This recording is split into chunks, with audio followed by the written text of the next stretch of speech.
కాబట్టి ఖచ్చితంగా దేవుడు నిన్ను ఏం చేస్తాడు, నువ్వు పట్టణంలో ఉన్నా పొలంలో ఉన్నా ఎక్కడున్నా కూడా సరే దేవుడు ఏం చేస్తాడు, నిన్ను దీవిస్తాడు.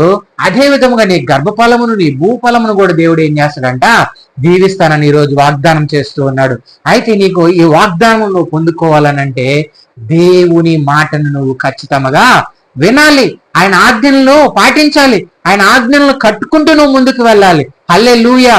అయితే మనం జ్ఞాపకం చేసుకోవాల్సింది ఏంటంటే యేసు క్రీస్తు ప్రభు వారు నా కొరకు వచ్చాడు అని అనుకోవాల. ప్రతి ఒక్కరూ నా కొరకు వచ్చారు, నా కొరకు ఈ భూమిపైకి వచ్చారు, నన్ను రక్షించుటకు ఈ లోకానికి వచ్చాడు, నా కొరకు అనేక శ్రమలు పడ్డాడు, నా కొరకు అనేక అవమానాలు ఎదుర్కొన్నాడు, నా కొరకు కొరడా దెబ్బలు తిన్నాడు, నా కొరకు ఉమ్మూయించుకున్నాడు, నా కొరకు సిలువను సహితము జయించినాడు. హల్లెలూయా. ఆయన మరణించి తిరిగి లేయడమే నీకు గొప్ప రక్షణ భాగ్యము.